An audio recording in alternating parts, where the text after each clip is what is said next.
So then once he became governor in 1986, this was the year, then in 1988, he was going to run for president. But what happened in between is the grassroots candidate that I had recruited won the race for lieutenant governor. And if Adlai Stevenson quit the governorship to run for president, then our guy, whose name was Mark Fairchild, would have become the governor. So if you have a grassroots LaRouche supporter becoming the governor, it was just so unacceptable, to the establishment that Stevenson quit and didn't run. So what I wanted, and there were other examples. Arjun pointed to the one about we've been discussing nuclear power, fusion power, things of that nature. LaRouche had started an independent organization called the Fusion Energy Foundation in 1974. Okay, I had seen when I was 12 years old in New York at the World's Fair in 1964, General Electric had a pavilion in 1964 at the World's Fair. It was all about how electricity had changed the US household over the 20th century. That is, like a farm, the farm, didn't have to wash, they had a washing machine, they had electricity had revolutionized the farm life in the United States, that kind of thing. So I had seen fusion demonstrated in 1964 at the World's Fair at the GE Pavilion. Ronald Reagan was the spokesman for GE. We cut school, 12 years old. We didn't go to, we just didn't show up at school. We went to the opening day at the World's Fair. And of course, some of our kids were their parents. We're from Brooklyn. We went to Queens on the number 7 train. Mindy was living in Queens at that time, little did I know. But anyway, so fusion energy was the idea of limitless energy, right? You could get the process on the sun and bring it down to Earth, and the materials were deuterium and tritium.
find a girlfriend or a boyfriend. They really weren't interested in the actual doing something. And then the big thing that exploded at that time was drugs. You know, I mean, between 1967, 68, and 69, it went from not many kids using drugs to everyone using drugs. It became like acceptable, you know, and I couldn't understand that, you know, because to my way of thinking, if you're like trying to get high and escape, you know, they're gonna try to have fascism again of some kind, and you'll be high, you know. So that's and what I'm trying to, the reason I'm telling all this kind of personal stuff is because at a certain point in your life, you got to decide whether you're going to be a victim. They do this, they do that, you can't do anything except you could protest that the important people, the rich people, the powerful people, and you're not, you can't do that. You know, that's bad what you're doing, right? You can decide to be a victim, which is certainly what we got today. People believe in victimology. You know, I'm a victim, I'm a victim.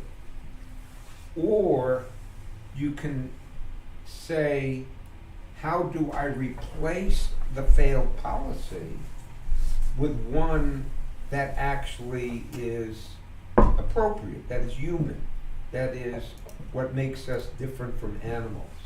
So the first thing you have to settle with yourself is that we are all created with creativity in the image of the Creator. So you have one guy who came out of World War II who actually studied creativity intensively, Lyndon LaRouche. And he studied it in science, in art, in music, to say that this idea of creativity is the fundamental law of the universe, is the ability to transform, the ability to develop, to create. So what did it mean? It mean everything we were being told in school, which was the beginning then of the Earth Day, Green New Deal, you know, man is a beast, just have a good time, you know, go out and screw whatever you feel like screwing, or, you know, things like that. So starting with intervening into that student movement, you know, around the Vietnam War, LaRouche started recruiting 1, 2, 4, 5, 10, maybe about 50 people. You know, in other words, it starts off with a few people who decide that I want to be creative, I want to change things, I want to do something that's going to change the big picture. You know, not just I want to get a zillion crypto coins, you know, in my pocket. But so what that created was a situation where this movement, what became a movement, started intervening and saying, no, drugs is wrong. The drugs are actually run by the Hong Kong Shanghai Bank. This is the old opium, you know, families, P&O steamship lines, and, you know, and we started publishing stuff against, you know, the bankers involved in drugs, not hypothetically, but in reality. So by then, I'm the editor of the college paper where I was going to school upstate New York, Binghamton. And I put an article about MK Ultra. Right now everyone knows about MK Ultra and the experimentation. But then not many people knew about it. And I put it on page 1. You know, CIA is running drugs, they're trying to brainwash, blah, blah, blah. And so all these kids are using drugs, you know, like in the dorms, it's like everywhere. And I thought I was going to be a hero, you know, going against this. And then I got a call from the head of the history department, sort of Professor Norman Canner, and he says, Gerald, you're working with some dangerous people. I would advise you. In other words, exposing this was considered dangerous. So I think I'm going to be a hero, and I'm being told, get away from that, and so that's kind of the idea. I'm sure each one of you has some equivalent or close to story about how at a certain point in your life you decided you weren't going to go along to get along with what passed for, what's popular, what's acceptable. Because obviously what's acceptable has proved to be a complete failure. And so, jump in with any insights or comments you have on this, because starting from that point, and I brought some of the literature which will show its age, but the LaRouche movement, which there wasn't digital stuff back then, you had to publish.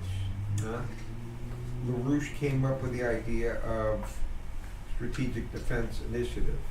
This is written 40 years ago. It became Ronald Reagan's policy, was actually came from this movement of starting a handful of individuals, but going out with the truth, and became Fusion Magazine. We published this starting in 1974. Why this would be unlimited energy, for the future.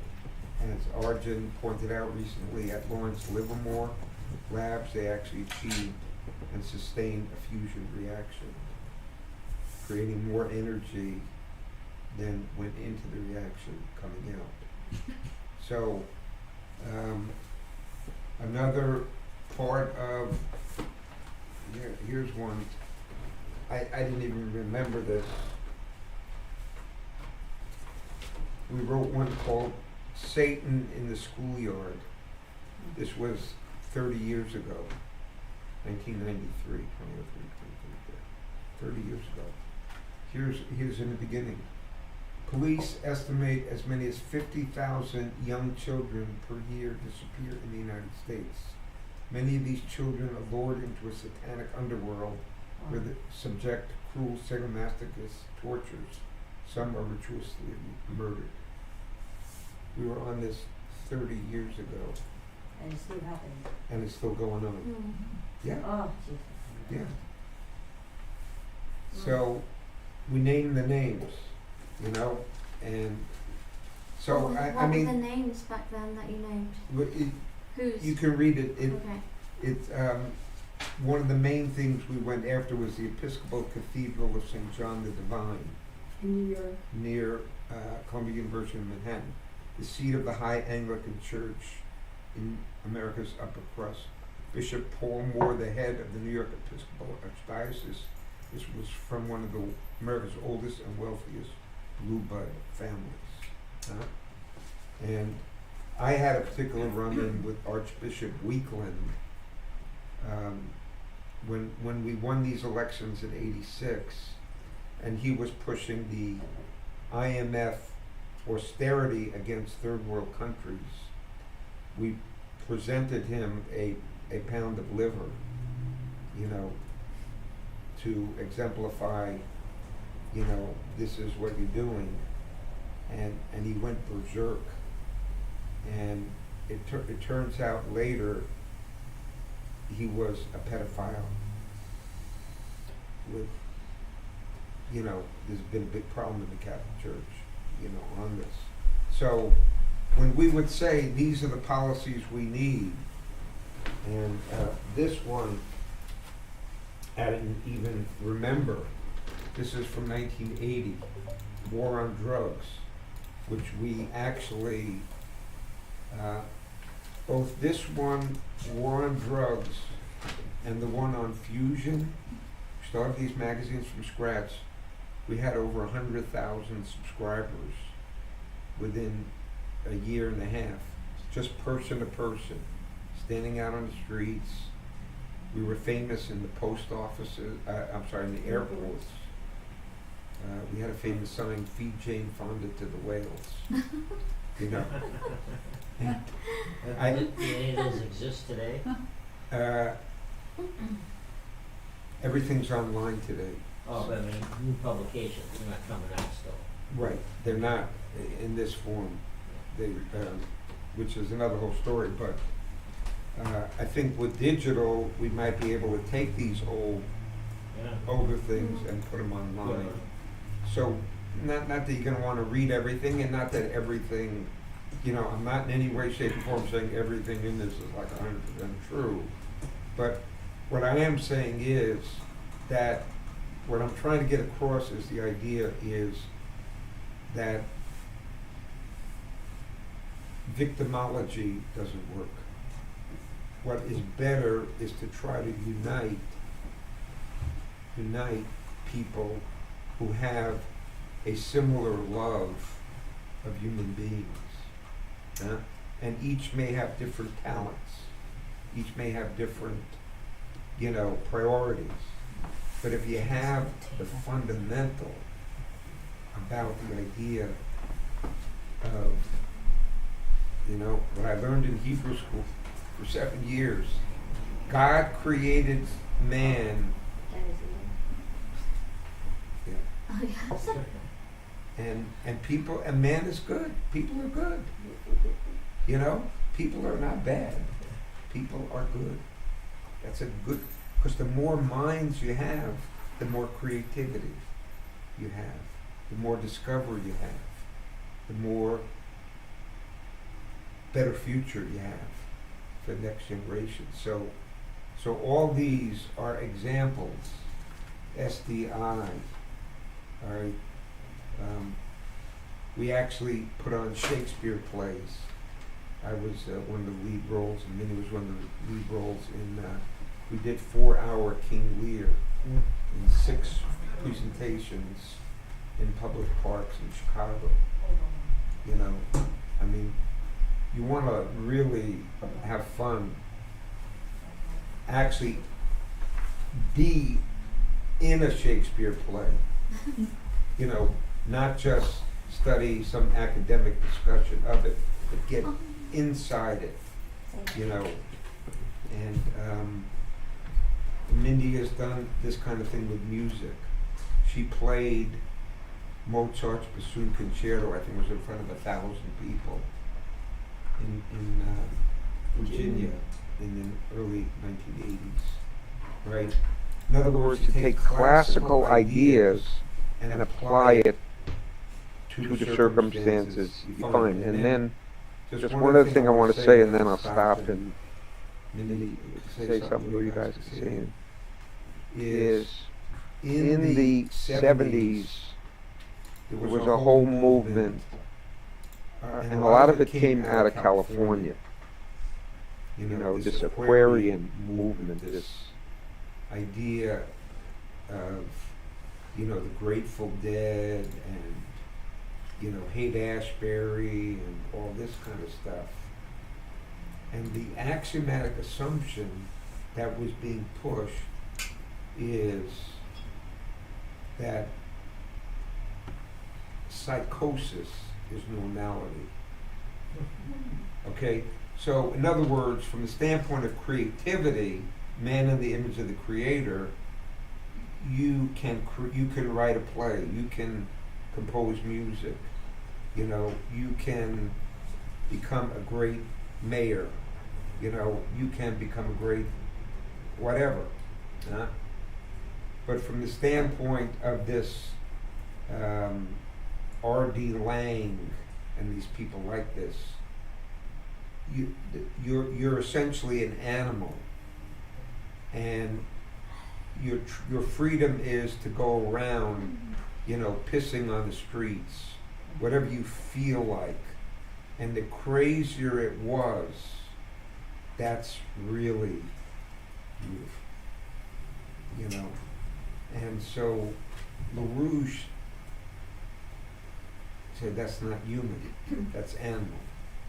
And that she wrote this thing called Beyond Psychoanalysis, because all of us growing up at that time thought of ourselves as, you know, hey, have a good time, you're you know,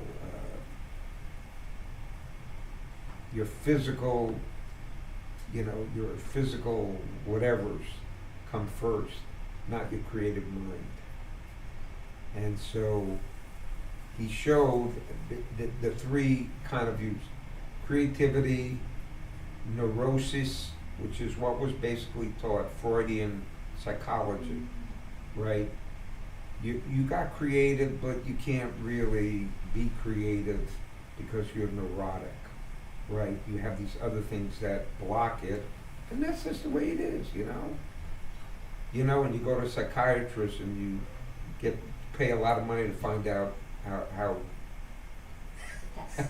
how stupid you are, you know, or the ultimate psychosis. So by creating a movement, and then, just to jump forward a little, LaRouche ran for president in 1980. We met Ronald Reagan in New Hampshire. Minnie and I were there in New Hampshire in 1980.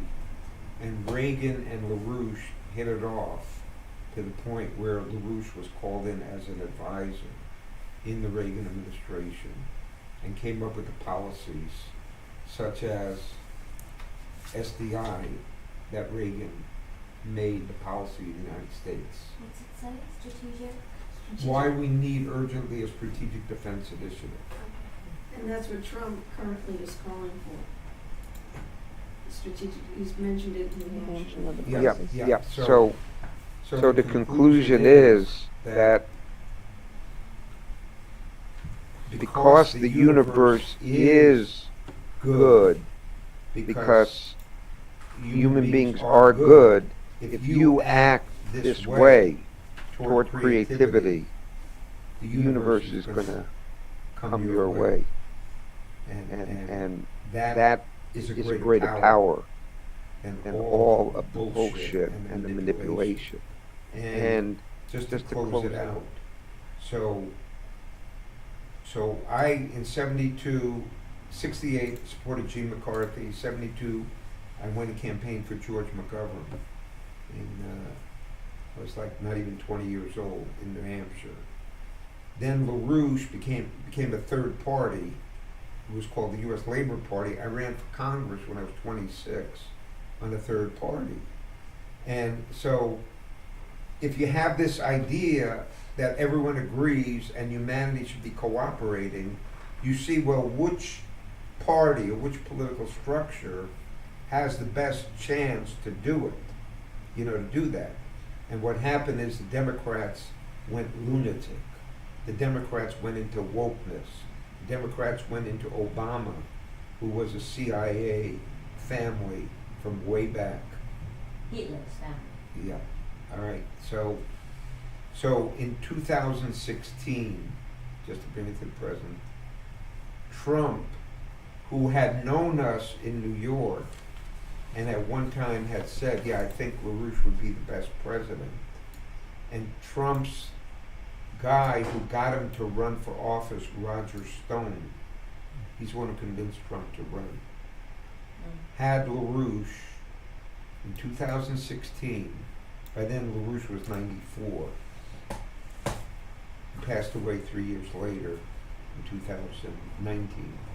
But he had LaRouche on his radio show in 2016 in November, right after Trump won, and said, Mr. LaRouche, if it wasn't for your movement educating people about the globalists, about the trilateralists, you know, Kissinger, World Economic Forum, he said there never would have been President Reagan.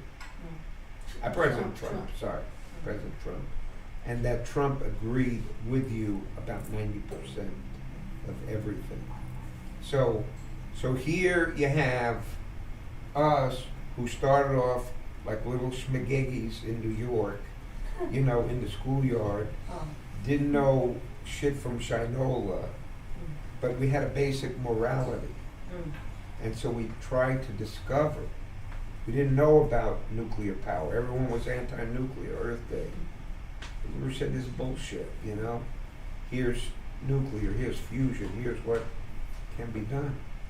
So through keeping your mind alive, keeping your morality alive, I don't care how old each and every one of us is, we're actually on the verge, because Trump didn't start any wars as president. That's right. That's a hell of a record. Yes. And he said, I would end the Ukraine-Russia war. One day. Yep.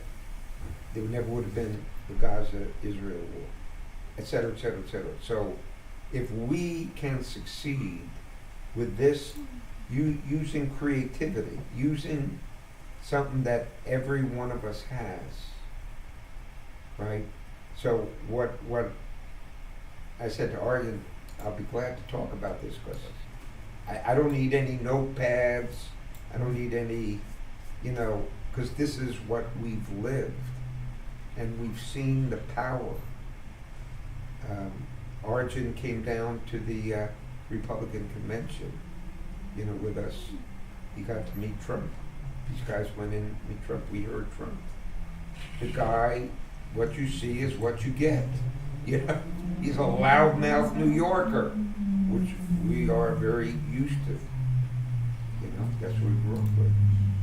So anyway, that's kind of what I wanted to just give a taste of. That if we got candidates here, and everyone who might not be could become one, right? Or could be on Ellen's team or be on Arjun's team That's right. and be out campaigning. And you meet the most amazing people every day just standing out in front of your local post office, your local food store. You just, if you approach them and say, you know, there's a creative human being, say, I wonder what makes him or her tick.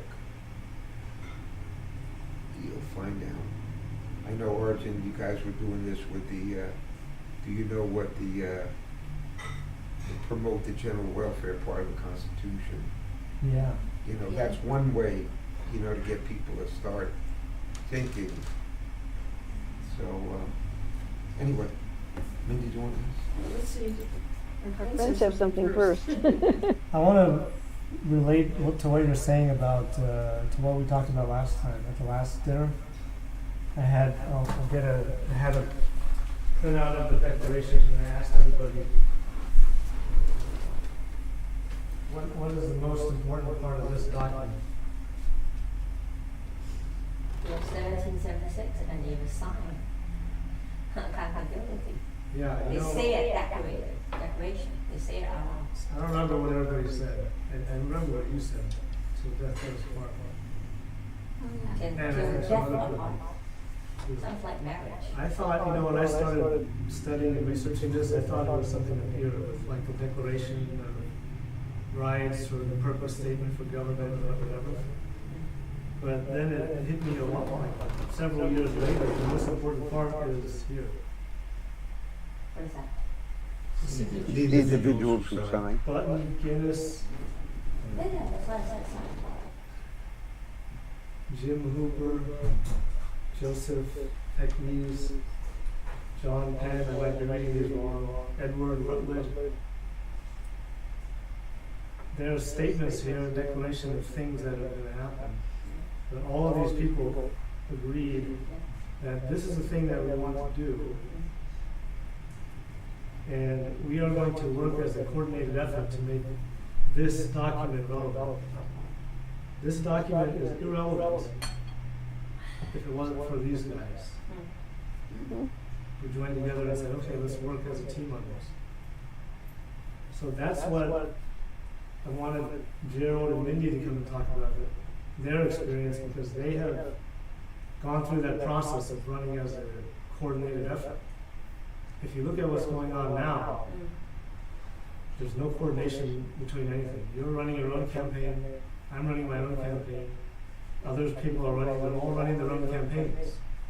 There's no, well, not yet desire to like work together on the same project like this. I mean, imagine if all of these guys had said, yeah, I kind of want this.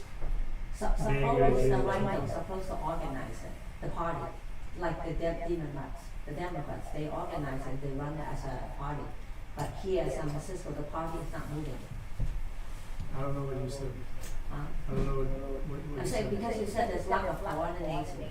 I'm talking about it's supposed to be the leader of the party. They're supposed to do that. Yeah, but now you're talking like he was saying, don't talk like that. Mm. That's a victim mentality. No, it's not a bit. Okay. Yeah, you're saying, well, they're supposed to be doing it. Mm. You're supposed to be doing it. I'm supposed to be doing it. Yes. You're supposed to, right? Yes.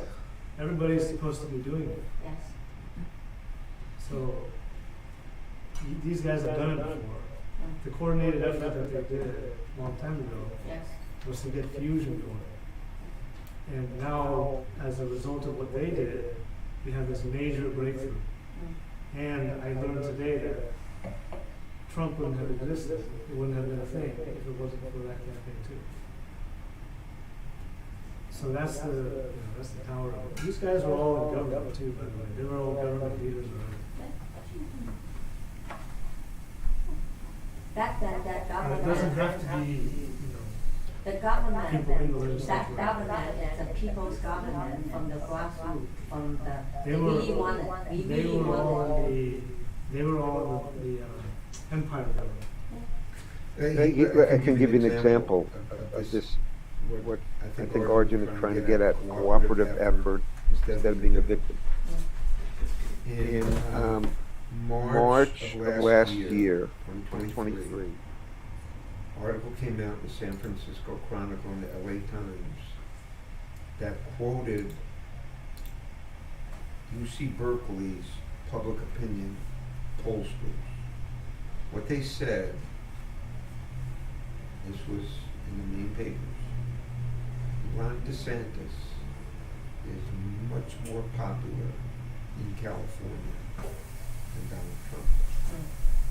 They claim that their polls, quote unquote, showed DeSantis 15% ahead of Trump in California. And Mindy and I saw that, and we said, this can't be true. Where are they getting this? So instead of being victimized, because Mindy was a delegate from being a candidate, she had access to all of the delegates, all delegates around the state. So we said, okay, let's just send an email to delegates. Here's what the Berkeley is saying. You're, Mrs. Natalie, you're in Kern County. Do you find this true? Mrs. Walsh in Sacramento, do you think this is true? And we started emailing and calling them, and they said these guys are on drugs. Well, where are they getting this from? It's just lying. And so then we got stories of people who have been the actual grassroots organizers for Trump. Like this lady Mary in Fresno. She said, I started the Trump movement in Fresno in 2016. The Republican Party wouldn't give me the time of day. They wouldn't. I said, I want to have a meeting. They said, no, you can't have a meeting. So she said, me and my friend, we had a meeting. We had 4 people come. And they wouldn't. Then we did it again. We had 10 people come. Then we had so on and so on. We ended up having 400 people at a meeting, and Trump came. But it wasn't the institution, wasn't the Republican Party.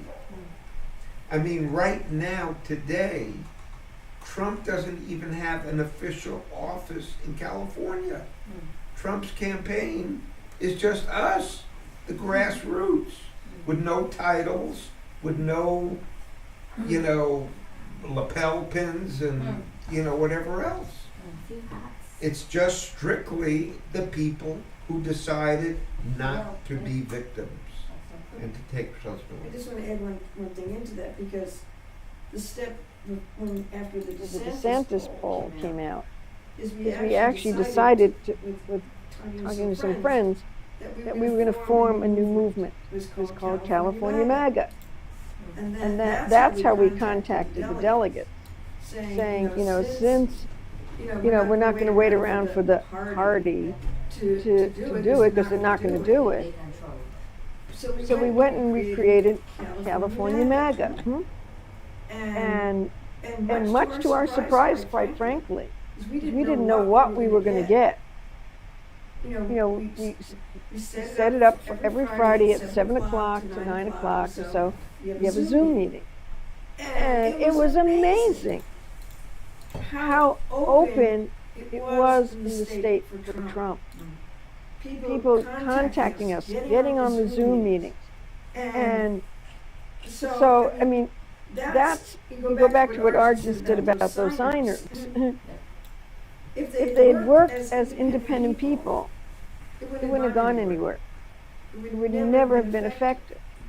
But there was, and it wasn't like everybody agreed on every single I and T, you know, dotting every, it was, but they agreed in the principle, because they understood there was a principle that created us in the image of the Creator, that built the United States, that they were going through as we're going through today.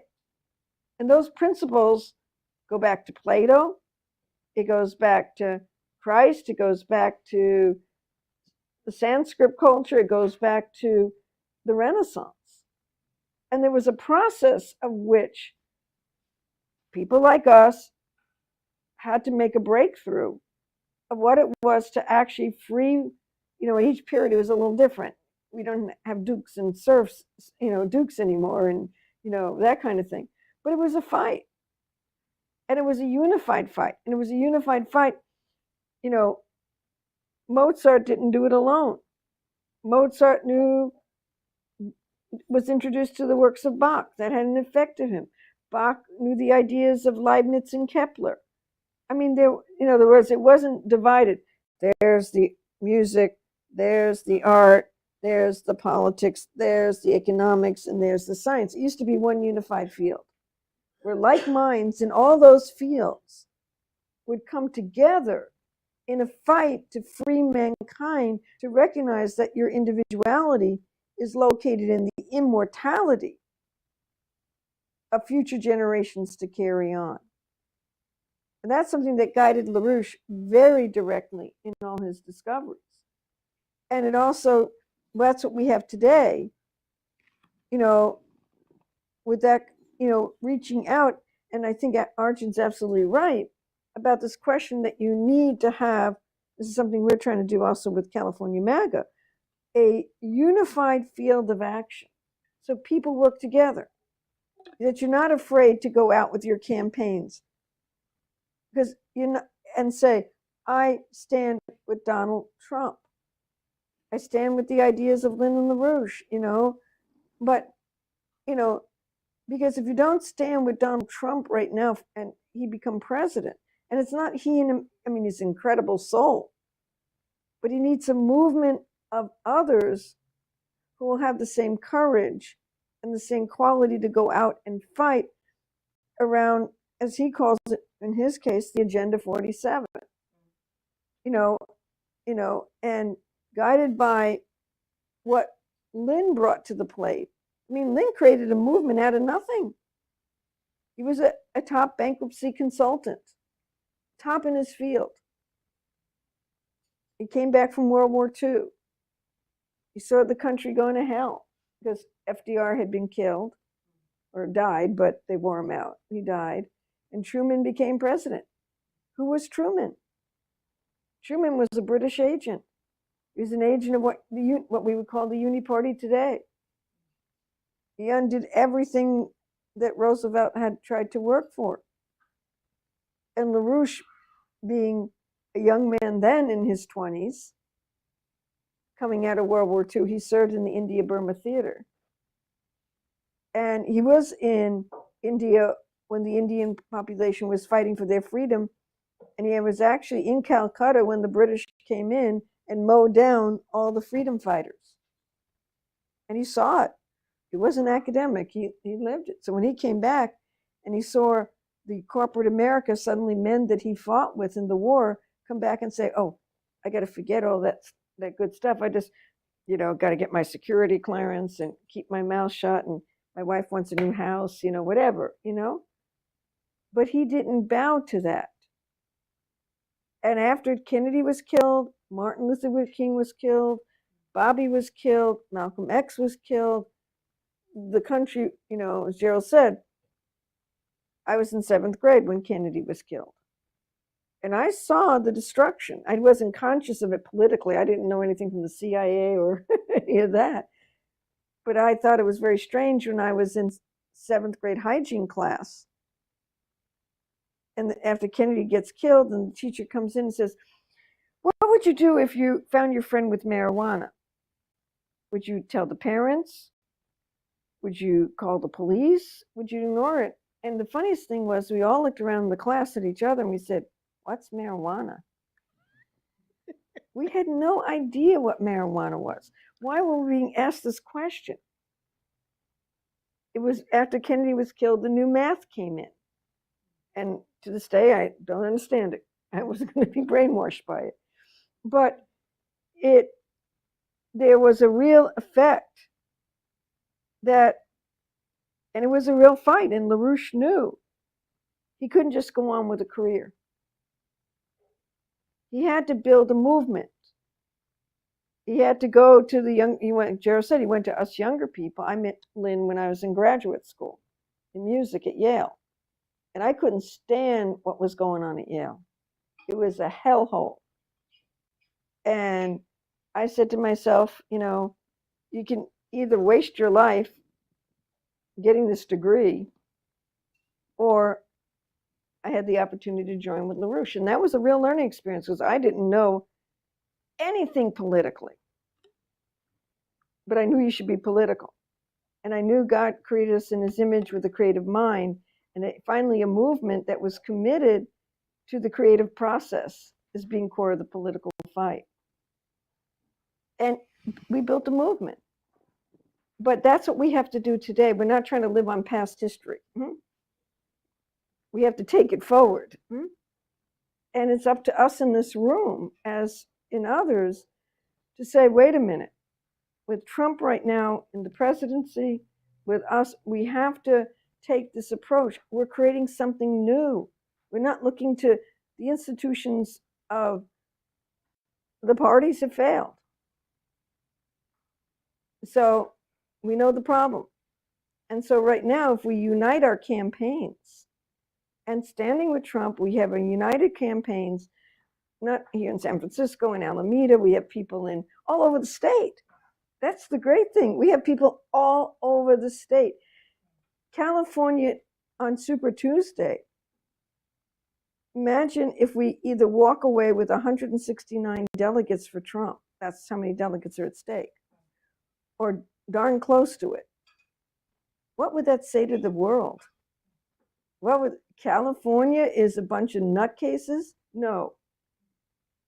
That Californians are captured by, Nancy Pelosi or Feinstein or even the leadership of the Republican Party. No, it says we, the people of California, engaged, and this is going on all over this country, the fight. So it's not just California. But think of the impact that would have in a new pathway to actually secure the real foundations of our country.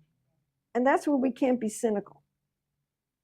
Cynicism, one thing about cynicism or anger or victimization, it blocks your creative ability to fight. And we have to unleash that right now in an incredible way. And I just find we have so many friends. So I don't want to keep going on, but I just wanted to make that point because everyone in this room has a real power. And I like Arjun's idea, this is an idea we've been working with too. How do we unite in that way? Then the enemy, short of, blowing up the world in nuclear war, they they can't win. And you have to be, and it's great. It's a lot of work. It's a lot of tension. But that's, a lot of good comes out of that. So anyway, I'll leave my thoughts there because I want to hear from you guys. I wanted to ask, Lyndon LaRouche, who I've heard about just through you guys. Right. So Trump was a fan, and that's who got him into. It wasn't that. It's a good question. It wasn't that direct. I would never say Trump was a fan of Lyndon LaRouche. That would be a miscalculation. Trump was aware of LaRouche and recognized what he could do. It's like, go back to the case of Ronald Reagan and LaRouche. What happened there, it was direct. When they were in the New Hampshire primary in 1980, Lynn was running as a Democrat. Of course, Reagan was running as a Republican against Bush. There was a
they brought in Andropov.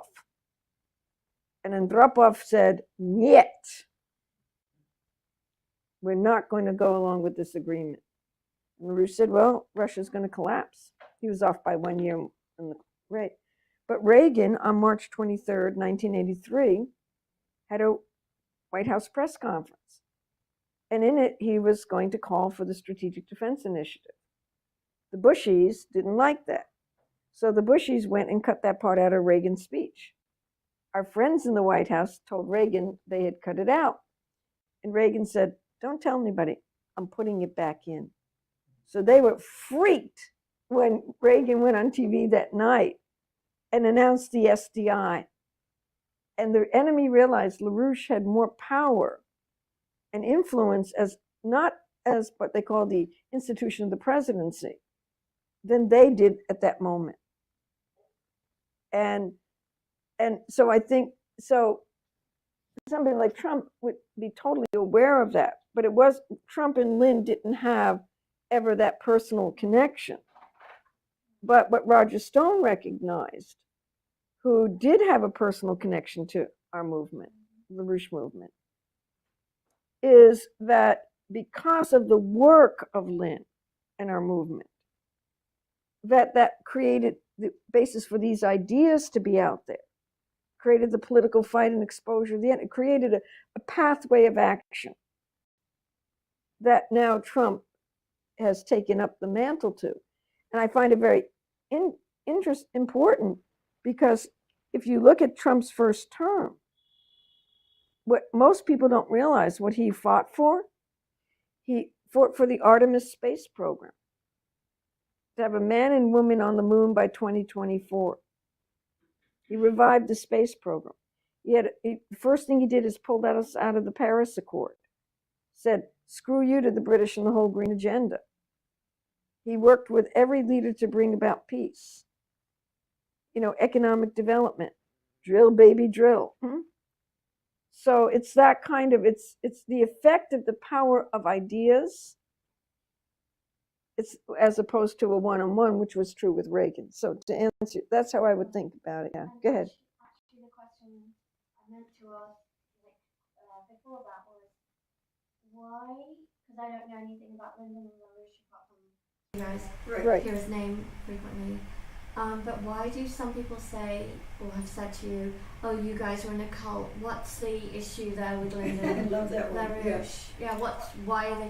What's the critique? Well, that's a great one. It's the same reason they went after Socrates. The same reason they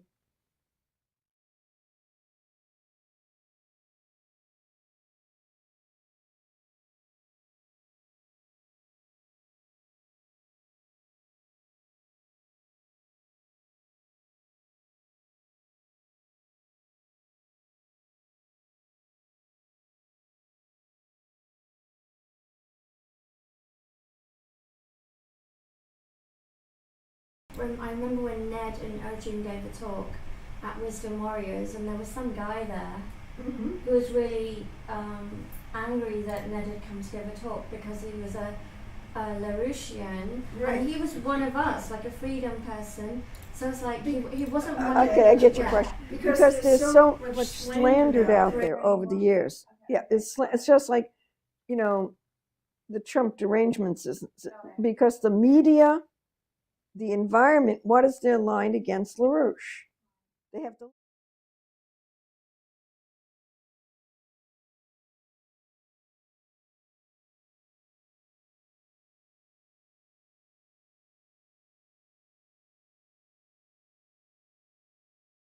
These images, and they just lie about, it's like, my opponent running for state assembly, this 22-year-old girl, her father calling me a atheist, socialist, childless old lady. Who, and the most dangerous thing about her is she expounds the socialist phony ideas of Lyndon LaRouche. So they say, it's like Goebbels used to say in Nazi Germany, if you can say a lie long enough and hard enough, people will come to believe it. Or it's like Bertrand Russell said, if you can teach a child snow is black, you don't need armies and policemen. So that's where it comes from. It comes from the intelligence agencies. It comes from the networks that are tied to everybody we don't like. And that's, where it comes from. And there's no truth, because all you have to do is do the work and do some work, and you'll see, whoa, it's the same thing. So I hope that answers it. Yeah, I totally get it. Yeah. Slander. Yeah. So they just don't do the work, and they hear this, and they get scared, and they say, "Oh, So, good. Thanks. It's important, these questions. So go ahead, everybody. I don't want to keep talking. Gerald and I are from New York. We could talk forever.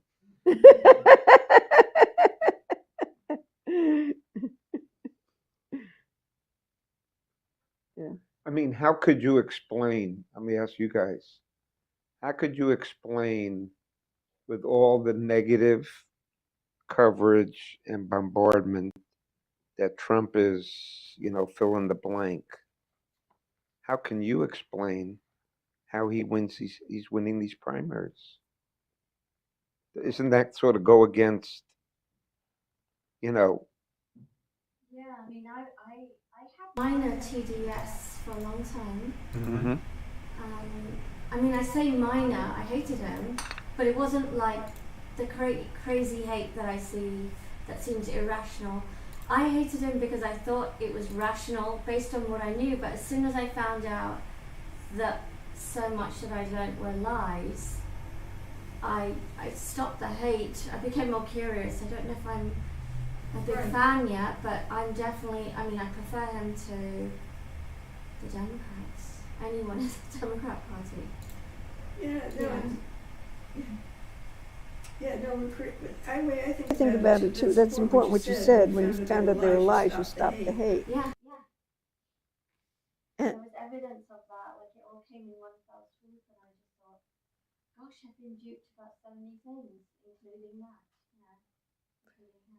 And I think more of that's happening now than people realize, because families are hurting, children are being destroyed, nations being destroyed, the danger of war. And we just have to be so open, and it's going to come at all levels. I told the story coming in, I wear my Trump gear everywhere. And in Oakland, and it's so open in the, I hate to use terms, but Black population, the really people that are hurting the most are the most open, because they really they realized that there was a difference when Trump was president and the potential of their lives and their families and children, and what they're going through now. So I think the best thing for us is to have a very open mind. We have to forget all the noises in the head, and realize if we go out there, people are looking for a way to join in, to find the solutions. And it'll be at all different levels, And some of the hardest people, I think it was really funny in New Hampshire or in Iowa, where Trump got a lot of the vote, it was in the real working class areas where they were able to manipulate the vote or buy the vote, was in the college towns. Now that tells you, I saw one coverage in the British paper, The Guardian. I was looking this morning, and it said, "Oh, Trump just got the vote of his followers and the poor people, but in the educated college towns, he didn't do so well." I really had to get a laugh at that. So, yeah, exactly. I used to think The Guardian was such a great paper, and another myth, another myth blasted. Yeah. But yeah, I know nothing, I know a bit more than I did 4 years ago. Well, that's the beautiful part, exactly. I mean, as I said, when I started getting involved, I just sort of knew I should be political. I saw it was the thing that got me. I saw how degenerate my generation had become. I'm 72. This is in graduate school, so I'm in my early 20s. And I just saw how degenerate my generation was going. And what I said to myself was, what's going to happen to the generations after me? If we're this bad, what's going to happen? Can I just sit by and say, I'm going to go get my career as a musician and just let it go? And fortunately, the best thing that happened to Yale is I ran into the LaRouche movement. And I actually quit Yale and said, I found a mission. And that was over 50 years ago.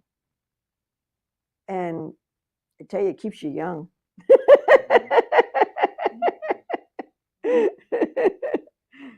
But yeah, so that's the good thing. You want people to be open because you want them to make, like you did. You made this discoveries. We made the discoveries. I don't know all the answers, but I know at least the pathway to find the answers. I know the principles. And I think we're at a point in history where, if we go back to what Arjun was saying, that we pull together our work. It doesn't mean we're going to be copycats, but there has to be a unity of mission. And that's what you saw in the signers of that Declaration of Independence. That took a lot of fights to get that.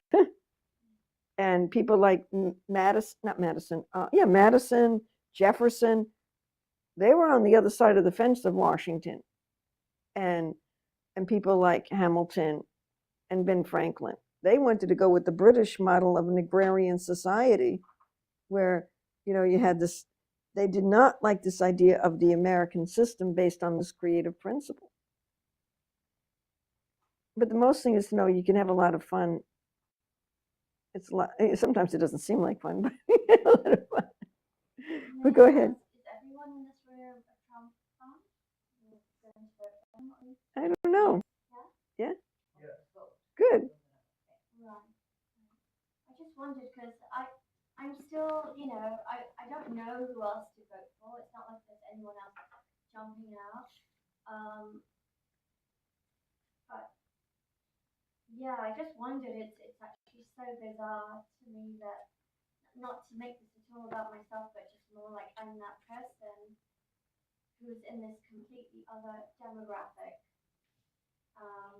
who is, just shifted so much in terms of, I just feel like I was so ignorant then, and I know a little bit more now, and that's enough to make me not want to be over there because, Right. I just see the hypocrisy. And you talk about degeneracy. I mean, I never really judged anyone for anything, but I am seeing it like that now. It's like it's getting worse and worse, what's happening to the children and all the transgender agenda and all that stuff. It's the destruction of many things. Yeah. Mm-hmm. Yeah. And you have this, I had this phrase that I heard maybe like 3 or 4 years ago, probably 3.5 years ago, just like, all of this that was happening with COVID, with the Great Reset, all of it was for the sake of depopulation. And one of the best things for depopulation, apart from there's like 100 things they're doing simultaneously, but the destruction of the family and the nuclear family, just like that's so clear that that's happening. Once you see that, you can't unsee it. So yeah, that makes me definitely not want to be on this other side. Not that I was ever fully on that side either, right. But I would say I was because I thought I was. Right. It was if you were compassionate, you were a Democrat, apparently. I used to be a Democrat. I was a Democrat until Donald Trump. Right. To tell you the truth, I was registered. Actually, I changed to independent in between that, but I grew up, and most of my life I was a JFK Democrat. My parents were Democrats, so I was a Democrat, JFK Democrat. But they were different back then. Exactly. My thing is, I feel like politics is very complicated. Mm-hmm. I just look at like things were peaceful. People were doing okay financially, that sort of thing. Yeah. But I don't pay attention to all the little nitty gritty details, because nobody's perfect. Right. I'm just going I'm to going to say, say, for that kind of thing, I think one of the things, of course, people say, oh, you're just up. I think the party or the quote Democrat Republican, I think each of us individually should say, what do we want to see the world in the future, right? Because no matter how young or how old we are, we're all born, we're going to die.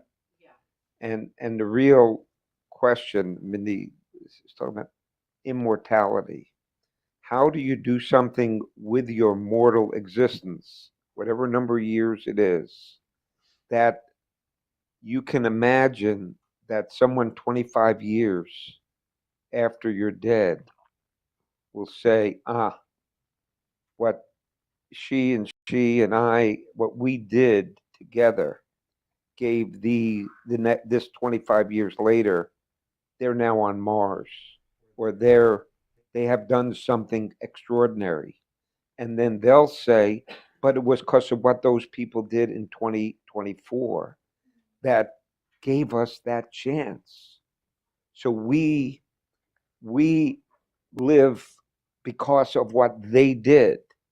So then people in 49 will know your name. Will know your name. Will know Argent. Will know Ned. Wow. Just like we say today, if it wasn't for Lincoln saving the Union, we wouldn't be here. I mean, All the soldiers that died, even whose names we don't know, who gave their lives in order to make it happen. So if you have that kind of idea in your mind, which you individually come up with, it's not because I say so or she says so, but you. There's too many words to describe. It's just the modern left is so destructive that I don't understand how people can't just. Can't see it. It's like blows my mind. No, All it's because of something like they don't like that Trump says. You know, somebody's always gonna pick apart a politician. It's just what they do. But it's like you gotta look at the actions. Exactly. But you see it, right? What you're talking about, the crazy liberal left or whatever. Oh, You see it, right? yeah, it's mind blowing. And I think everybody here sees it. I mean, So why do you need some So- other guy to see it? You don't. no, but it's like sometimes I want to slap people. Like, what's wrong with you? So become the mayor then and slap him. No, I talk to people. I work in hairdressing. It's like I just kind of, I can't help it. I just start talking. I That's test good. them a little bit. A lot of times I keep my mouth shut. A lot of people are like, they don't know what to do. They're either Yeah. sticking their head in the sand, or they're not paying attention to what's going on because they are so overwhelmed. They don't know what to think. That and I don't blame them.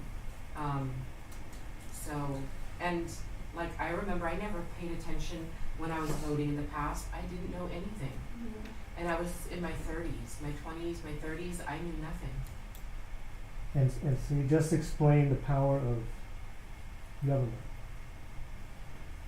So it's just now that through social media and through visual of what's going on, it's like, okay, like it's a no-brainer. You just explained the power of government. Elaborate. When I found out what I found out in health class, I would go and tell people. Some people would listen, some people wouldn't. Most people wouldn't, because who the hell am I? Yeah. Well, you're not a doctor. You just read some book. The health textbook is obviously right. The health teacher is obviously right. The CDC is obviously right. The USDA is obviously right. The food pyramid is what I should be following, because that was put out by a respected, credible source. Yeah. So take that, and instead of bad information that kills people coming out of the credible source, good information comes out of the credible source. And perhaps the only way for good information to come out of that credible source is for you to be the health officer.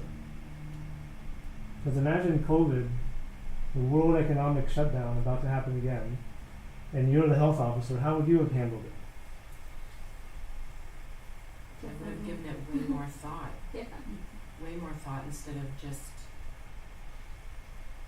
I don't know. Blindly following globalist Yeah. orders.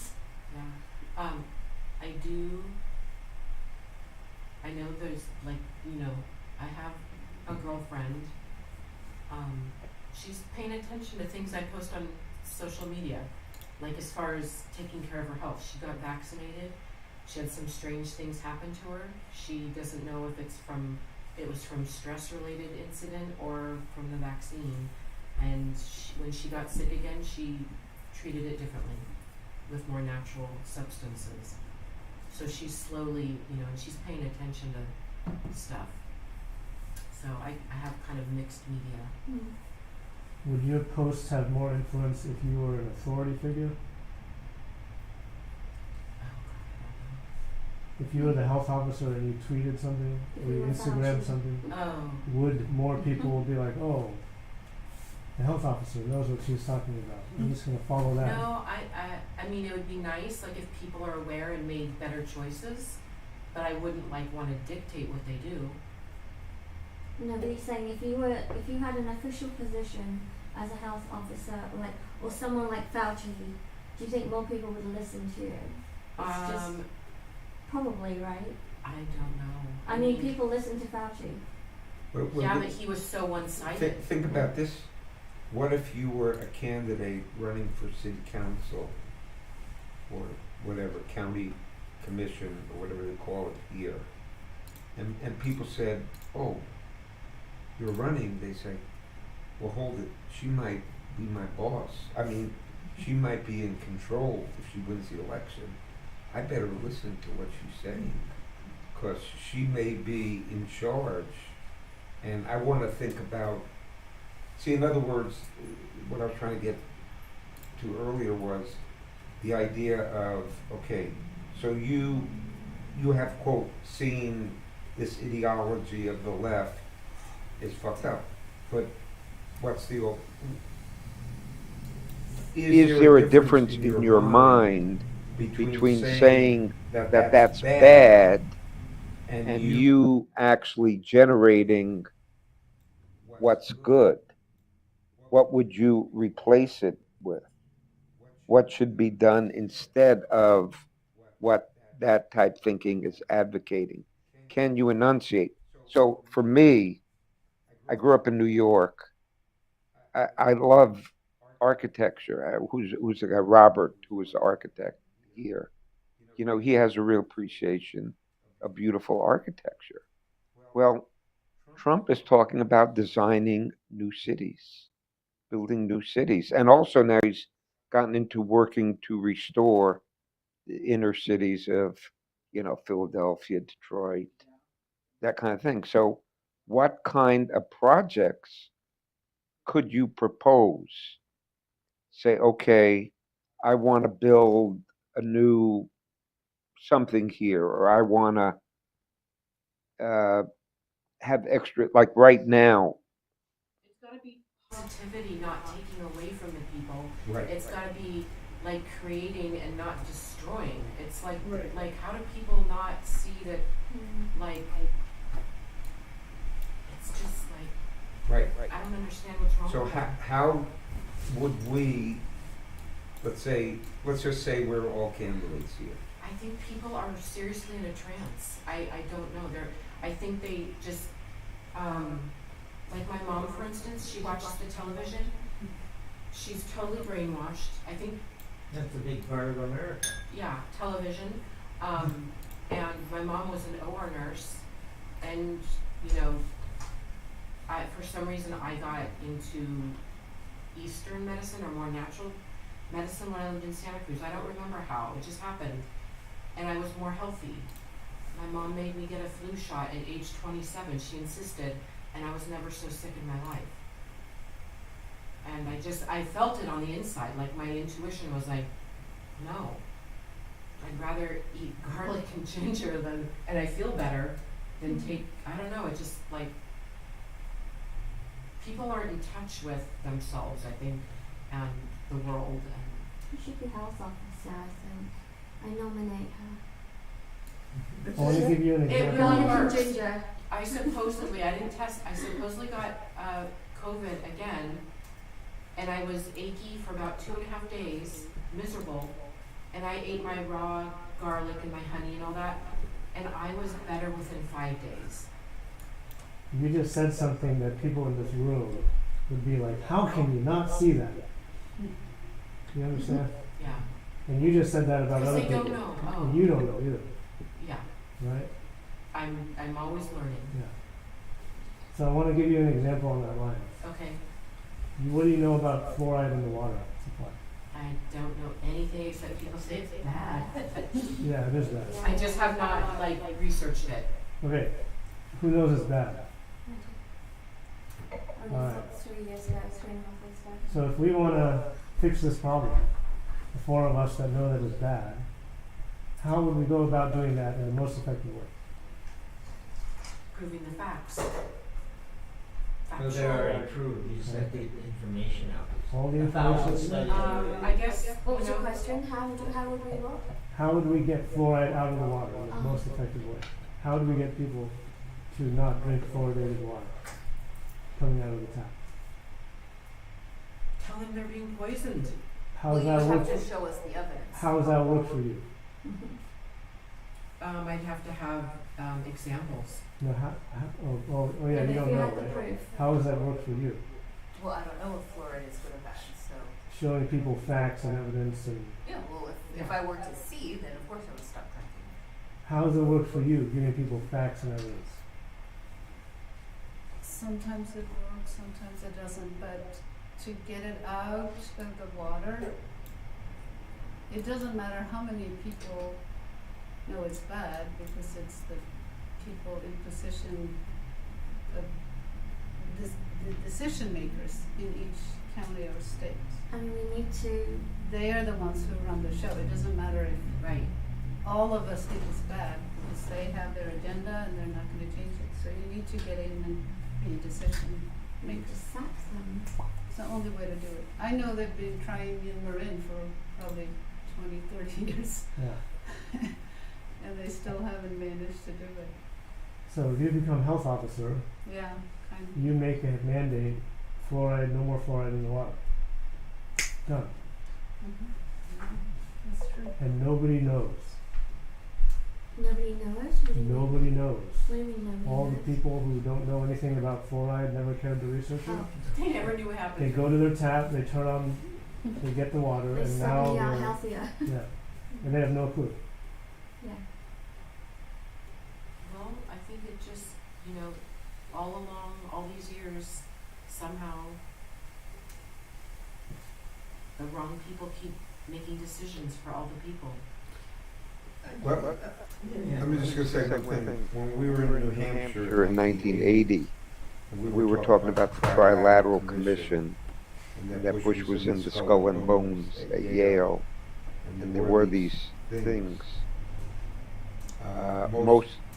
What's that you're talking about? Triaxuals, trilaterals, they didn't know what we were talking about.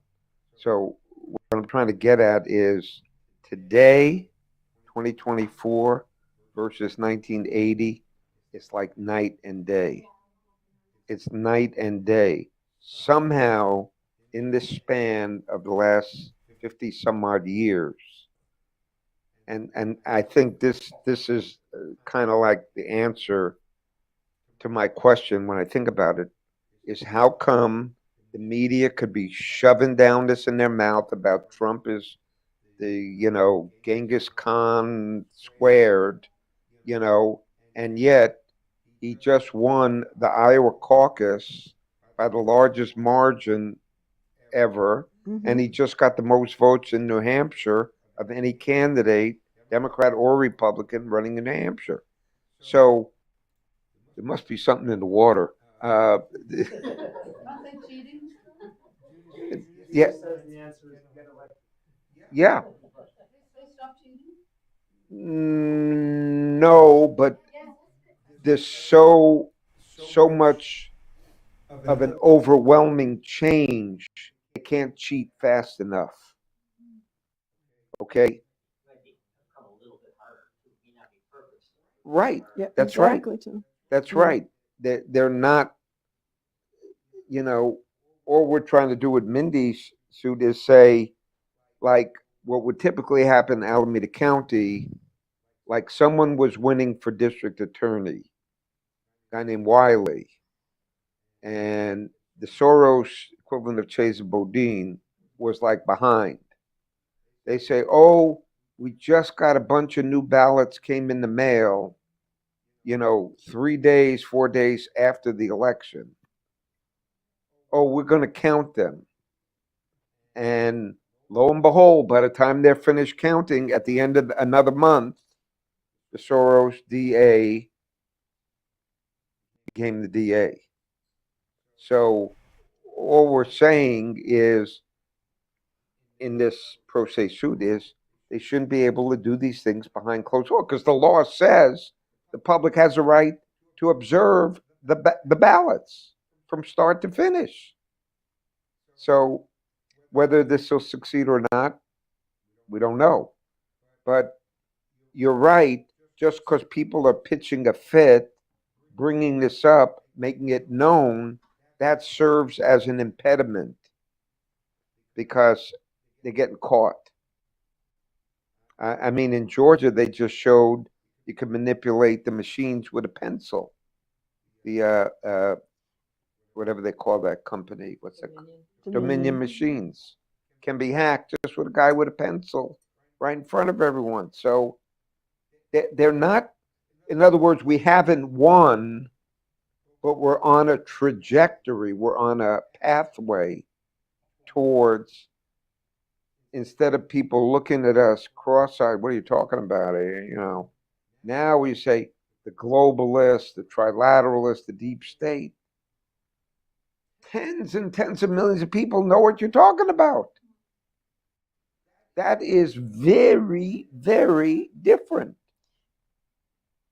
And that gives you potential, good. I think after these last 4 years with COVID and everything, Right. I think a lot more people are just Right. super suspicious. Right. Right. Very- Exactly. So whether it's COVID, whether it's the 2020 election, whether it's the Federal Reserve printing money like it's coming out of your, you know where. All the money to Ukraine and Right. meanwhile, like, you know, Right. So whatever it is, whether it was COVID, election, this or that woke people up. So now you got an audience. Now you got people who are willing to listen. So what we're saying is by having a united movement of candidates or just ordinary citizens, you know, instead of developing on the big shots, why don't we say we're the little shots? You know, we're calling the shots, right? Right? We're not the guys with money. I mean, where I'm running, one lady running for assembly got a contribution of $1.6 million. I think this is like insane, you know, how money. Right. So I'm running and I'm not asking people to contribute. I mean, I hope I get some contributions, but You know how much we've gotten so far? 0. but how many people don't vote because they say all the people with money run it? Those are a lot of people are like they don't know what to do right now. we got to be the voice of the voiceless. Right. We got to be the representatives of the forgotten. Like, you know, steer them to think. Right. Exactly. That's it. Exactly. And now you got it. Find a way. It's not a formula. It's not a recipe, step 1, step 2, step 3, but use your creative, you know, love of people, right? You're a hairdresser. Well, it's like You your probably- girlfriend's daughter. Like, are you concerned about her future and your grandchildren? Exactly. That's the point. Have those kind of discussions. What do you want out of life, sir, ma'am? I mean, Taxes, California taxes. That's I There you mean, go. a couple of years ago, we were like panelists asking candidates questions. We were like the press. We were part of it, like round tables. And I swear, every person, they wouldn't bring it up, but I would bring it up. And I'm finding it now, too, when I'm in these candidates debates. No one talks about fentanyl. I just asked the question, do you know anyone who's been affected by fentanyl? Do you know personally? And like every one of them said, my sister died. My daughter did this. way more threatening these days than Exactly, but they won't talk about it. They need someone to. we feel powerless. And also shame, and that's deliberate. It's like people don't want to talk about their kid or their relative who Right. became Right. addicted to this awful drug, and like, you know, just the image of the drug, people who are drugged, and just It's That's so right. horrific, you know. I had a client today, and I don't know, we're just talking about whatever. We had a nice holiday. Oh, I was sick, blah, blah, blah. Oh, something like, are you vaccinated? And I don't know. And I thought, like, for sure she was going to judge me. And I was like, oh, well, you know, it's like 4 years past. And well, it's the second time she's wrote a nice review. So she was perfectly, like, you know. That's a change, isn't it? So you have proof yourself, Mhm. not because Before it was like, oh my God, don't tell anybody. you have proof yourself that something is going on. People, to whatever degree, not each person, And it's going to be different for every person. and Come out of the woodwork. I got this guy, and he's been with some other girl in the salon. I hear him talking like he's super cool. I get him in my chair, and I find out he's unvaccinated pilot, and he knows everything. you go, so how do we get those individuals, such as what you're describing, and get them to see, okay, Arjun's running, okay, right, exactly. Grab a bunch of literature of Arjun's, grab some literature and say, okay, here. Or the slogan, if you keep voting the same, you can't expect different. Exactly, exactly. But also the documentary that him and I are working on, I mean, that the whole point of that is to sort of be like, alright, there's all these things wrong and they're not doing what they're meant to do, government. So who's gonna do it? Just give me an idea. You know, maybe after you're done with Arjun, if you can come to Oakland and help us do a documentary of what has happened and what are the solutions that we could do, that would be so powerful. Hang on a second, when you say what has happened, what do you mean? Talking about the degradation in Oakland? Well, I'm talking about, that's part of it. In other words, Ned knows, you know, very well. He's lived there even longer than I have. Gerald has. But the city has been completely destroyed. People don't realize. You hear the stories in the media, but the crime is off the charts in Oakland. I mean, it's the more popular case today, but the fact that In-N-Out Burger, you know, has shut down, the only one in Oakland had to shut down. There are areas, I mean, even close to where we live, where carjackings are up, Like right in murders are front of up. our house. You know, what do they call that stuff? The catalytic converters Yeah. get stolen every day. You know, it's the homelessness.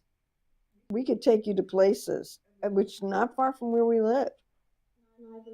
The garbage in the streets, you'd think you were in a third world country that had never been developed in the 20th century.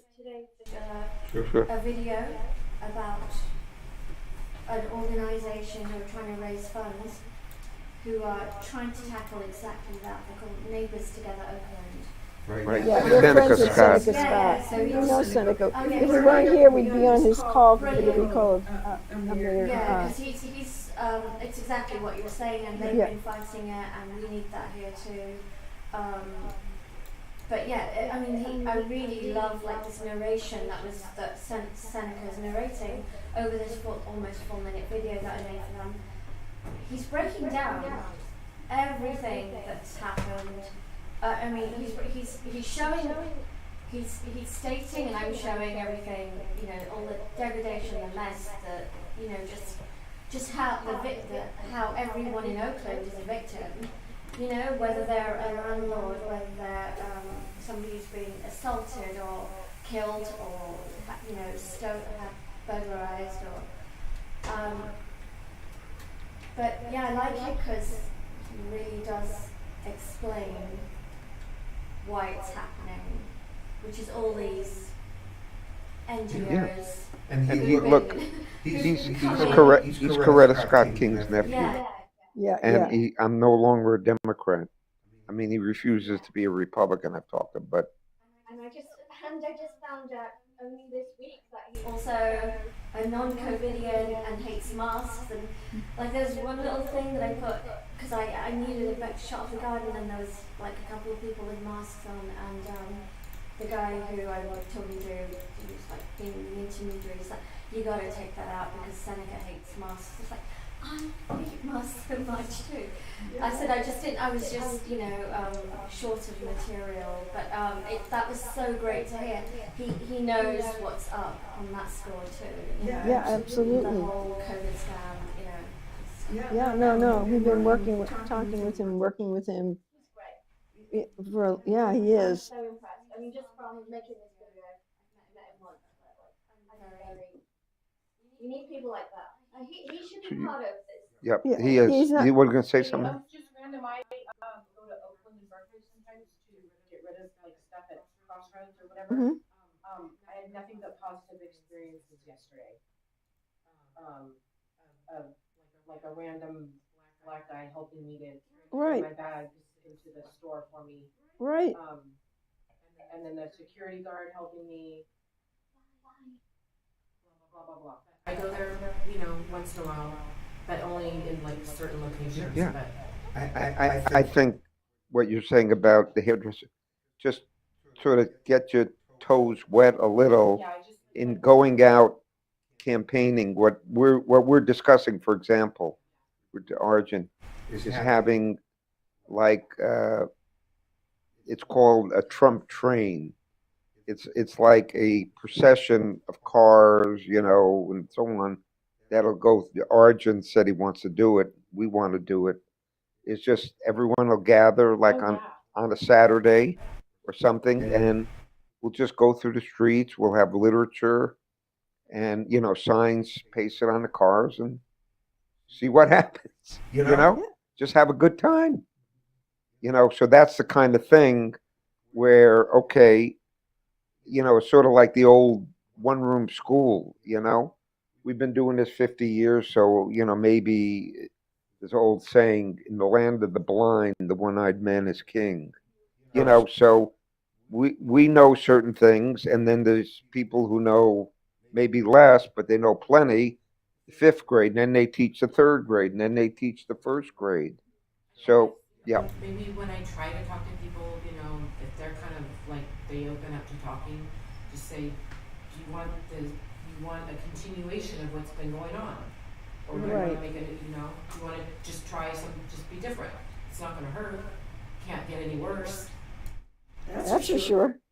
Yep. do you want to be part of the process of uniting people who think alike so that we can be more effective at creating an alternative, right? And it's a question of people making a decision not to be a victim and to it. But you say, well, why didn't they do it? Why didn't they start a movement? Why didn't they? If our founding fathers said that, we'd still be under the British Right, Empire. right. So there's got to be, I said not if our- because, after he finishes, I'll all say what I right, said. not because we got puffy heads or we think we're hot shit, but we know something, So why not share it and hope that other people can then share it with other people, et cetera, and have fun while doing it?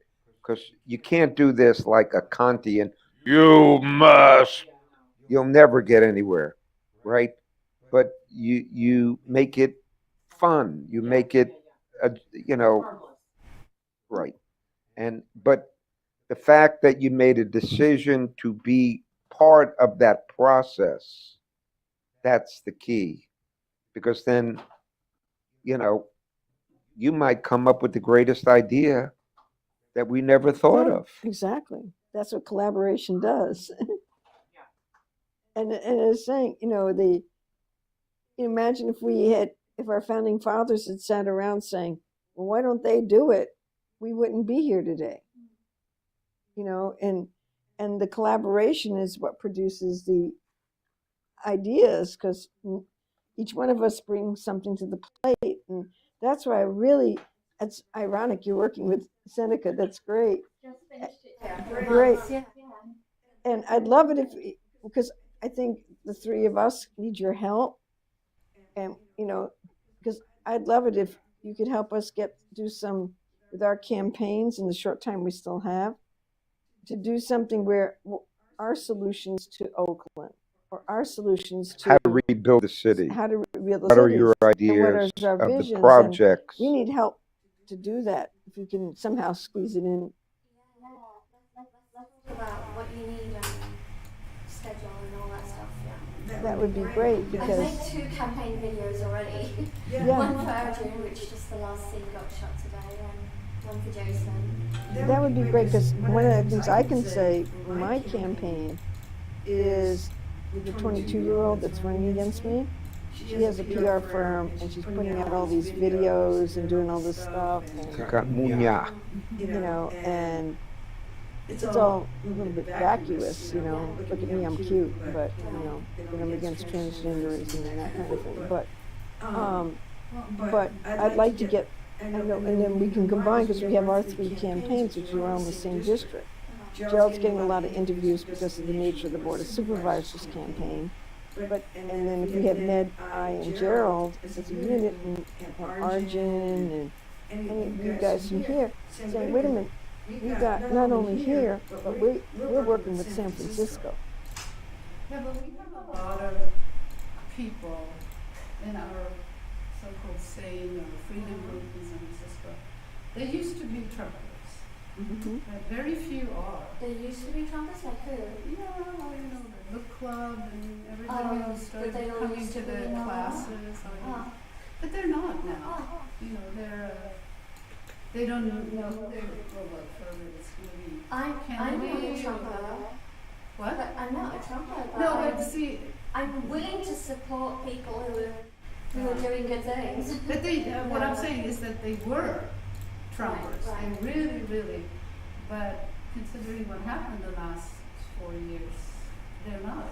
Yeah, I was It's gonna because say. of Trump's. Well, I would challenge that and say they were never Trump. They were never They Trump. were No, just, but I'm the current thing. right, but if we want to make them Trumpers now, how can we do that? Because they are really against what Trump did during the last 4 years. His connections to big pharma, promoting the jabs, and now it's also, promoting. They say he's a Zionist. He's so close to the Zionists. He's, stand with Israel means that you do not stand with Palestine, etc. So how can we convert them to You gotta real go? Trumpers? Okay, I'll be in touch about the, Yeah. for sure.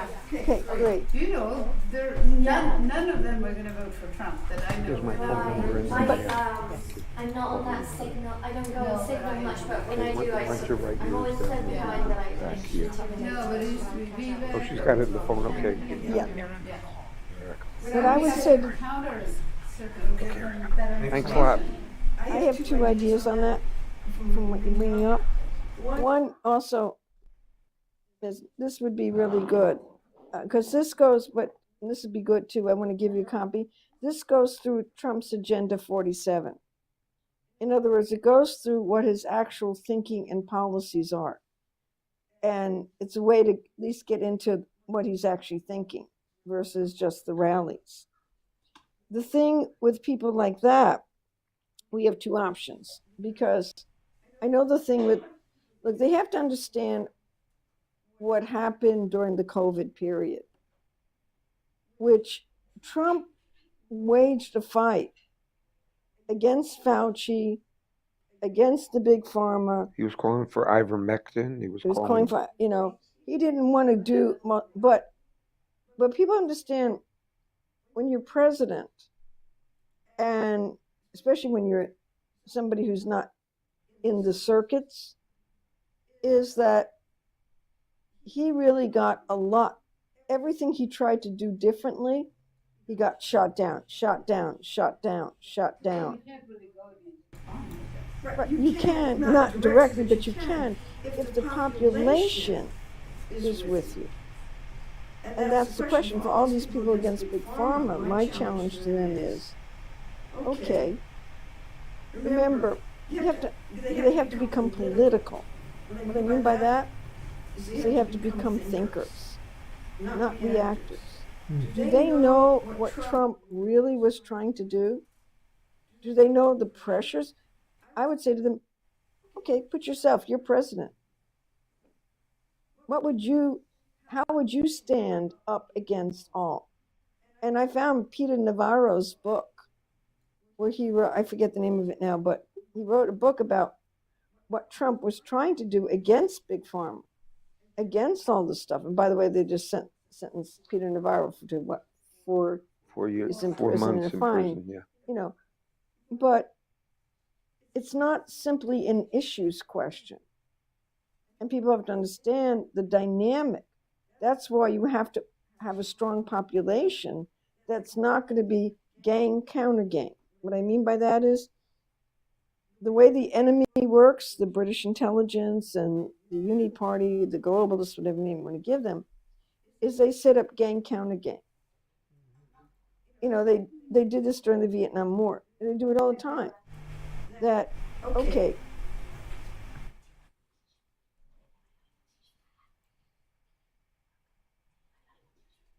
I'm good. It was delicious. Go ahead, go. I'll hold the thought for a minute. Is that Thank you. Sure. That's fun. we can get it on camera? It was great cake.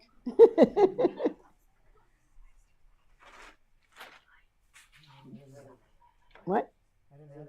You want a piece before it goes out the door? Hey, you really should try it. It's so delicious. Is that they set the antis against the and so it sets a division that doesn't allow a solution, and so they get caught up in this, and the thing also with these people they have to realize is that Trump never mandated it. He was forced into a situation because everything else he was trying to do, it was overwhelming. Did he do everything perfect?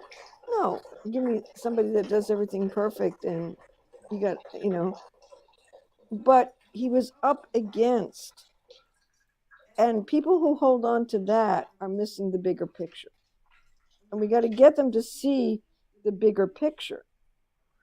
Now, some of them will not. It'd be like in the American, I'm sure there's maybe you guys know better than me, but I'm sure there's an image in the American Revolution. Remember, only a small percentage went with Ben Franklin and company. People had their issues. So are they going to look at the bigger picture? Can they understand what is at stake? Are you willing?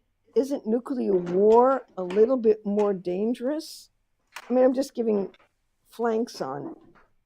Will they sit down and have a conversation with us? I would sit down and talk with them. Because they have to look at what is their real responsibility. What is it? What would you say to them about the bigger picture with Israel and Gaza? Oh, don't get me started on that. Oh, okay, yes, I will. Okay. That's a tough one. No, for me, it's an easy one because I'm Jewish. I was raised Jewish. You can't look, the whole situation in the Middle East is not about the Middle East and never has been. It's been a manipulated situation for thousands of years, hundreds of years by British intelligence, typical way, like they did, blacks against whites in this country, whatever it is. So what you're dealing with there, Hamas is not a Palestinian organization. Netanyahu supported Hamas. It's supported by British intelligence. All these terrorist organizations were created by British intelligence. Netanyahu should never be the president of Israel. You go back to Arafat and Rabin. Rabin and Arafat were working on an actual peace proposal to bring the Palestinians, the Israelis together. And who killed Rabin? Who assassinated Rabin? Netanyahu's people. We can't even talk about these things in a room. Yeah, I mean, Can't even bring it up, yeah. Yeah, but that's the truth. So if you're taking sides between the Palestinians versus the Israelis, again, gang counter gang. The enemy's gotcha. Yeah, because it's not about the population, it's just the leaders, just like. Yeah, but there is one side that is getting decimated, and like. Yeah, they are. The population is being slaughtered. It's slaughter. It's genocide. You know, it was horrible. Okay, that all those Israelis were killed by Hamas, but how many more people have been slaughtered because the British intelligence, the U.S. intelligence side, Netanyahu is playing a game, and we got to get people. And look, it's not about sympathy for Israel. It's not. It's not that. And then For the people. people. And then you got to act politically. What are you going to do to make sure? The only way you're going to solve it is to get Trump back in the White House. We need an American president. Remember, when Trump was president, he came in. First thing he did is he met with the Arabs, and he said, "Let's cut out the terrorist stuff." He formed the Abraham Accords. It was working. The British tried to screw it up. Okay. When Lynn LaRouche, I'll say one last thing on this, and I feel I can speak total authority being raised as a Jew, I'm not, it's a little bit different authority on it. But when Lyndon LaRouche in the 1970s was very involved in the Middle East, he was invited to the Middle East by the Ba'ath Party in Iraq. He met with the Palestinians. He met with, who's the leader? Abba Eban in Israel and the Ba'ath Party in Iraq. He said, look, the way we're going to solve this is we need economic development. The problem is water rights, land rights. So let's get this desalinization. Let's have a peace on this. All sides agreed with LaRouche. We were going to have a major conference in Paris to bring the leaders of all three groups together in Paris. They all agreed. Day before the meeting, we get a phone call from everybody. I got a headache. What happened? Kissinger was deployed to threaten everyone. If you attend this conference with LaRouche, we will cut off everything from you. And when they sentenced Lynn to prison in late 1980s, Kenneth DeCourcy, the Queen's cousin, was sent to visit Lynn in his home in Virginia. And they said to LaRouche, we will give you will not see a day in jail if you agree to three things. Get out of the Middle East politics. Stop saying what you're saying about Kissinger. And just go become a funky teacher, something like that. And Lynn said, you see the door? Send me to prison. I will not accept your deals. So the Middle East, over and over again, could have been solved. But it was never about the Middle East. It was about using it as a cockpit.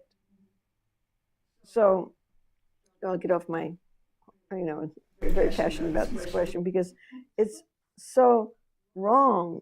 And people have to understand. Yeah, it's horrible what's happening. Oh, it's horrible, but this is the only way to solve it. And that's why they don't want Trump in the White House now. Because this can not be, because of his strength, but we need the population to be as strong. It's like Elliot Roosevelt said, FDR's son. Ooh, what's your cat's name, by the way? Roger. What? Roger. Roger. Hey, Roger. Okay. FDR's son said a good president can only be as strong as if he has the population with him. Well, I think that Trump does. Yep, he does. And Iowa proved it. New Hampshire proved it. I think he's got it under there. He does. But We heard today the RNC wants to declare him the nominee. And Trump said, Their powers that have selected Trump, I think he's going to win, but we have to keep him from. The people. The powers are bending to the people. You agree? The powers They're going with Trump. It's the people, the people, the people. Thank you very much, people. Do you think he's going to win then? Sorry, that's behind you. No, he's going to win, but the question is two things. We have to keep him from being assassinated, and you have to keep nuclear war from happening. And like Ned is saying, we have to keep bringing the people in, because not only do we want to get him elected, but we have to transform the country that the population understands their responsibility of being a citizen. And now we have that option. Yeah, Ned, you might want to say more. I know you have some thoughts, no? I just have this thought. You have to reverse engineer Trump's derangement syndrome. That's what we're doing. That is being the small minority who still has it is a minority. They're not the majority. That's what's flipped with Iowa and New Hampshire, and what we're experiencing here in other states. They're the minority. They're going to try to scream like they're the majority, but they're not. And the few people, and we get it at our book tables in the streets. Some people come up, but they're a minority. We're in a phase. The thing to recognize is we're in a changing period. This is not 2 years ago. It's not a year ago. Are you getting stiff? No, I was just going to illustrate the idea of something change. in motion. You. Can I get up now? There's it's the statue of Praxiteles of the discus thrower. When you throw a discus, you go back and then you go forward. Now, you don't know, if you see it as a fixed thing, you don't, like when it's here, if you have the statue here, you don't know if it is yet to go back and then come back, or it's here, has it gone back, and now it's going to throw it. But you see it over here, but it's sort of metaphorical. You don't know. Is it still got to go back, or is it gone back and now coming forward? So this process is in motion, but you can't freeze it at any one moment because it's an ongoing process. And like Minnie said, New Hampshire, Iowa, it's who knows what tomorrow. The thing that I also hear that frightens people, I mean, there's so many things that are frightening in theory that are apparently going to happen. Who knows how much of it is inducing fear, but I also hear, if Trump gets elected, there'll be a civil war, But I think that'll be engineered too. That'll be totally, what do you call it? Like they'll pretend it's happening. If he got elected in 2020, they were prepared to start riots. They were prepared to start an insurrection. Right, and they had to diffuse it with the George Floyd thing, probably. They're like, Yeah, exactly. He's such a sweetheart. Yeah, he is. He's a good cat. He's Gotta bring Missouri Yeah, over. from the beginning. No. Yeah, that day, that video I made, it was like the first time I met him. He was like that. He's so sweet. He's so cute. He didn't even want to sit on my lap, and then I sort of forced him. And then he's happy. I was like, come on, I'm not here all the time. All right, let's wrap up the stream. Yeah. We'll end that. Okay, how did it go? Read through this calendar. Good towards the Go end. and look at these. Good toward We the had end. some audio issues in the beginning, Okay. and then we figured out. Yeah. Yeah. Yeah. I think it's good. Okay, we'll see what kind of reaction. That's how it works. We were all at one point.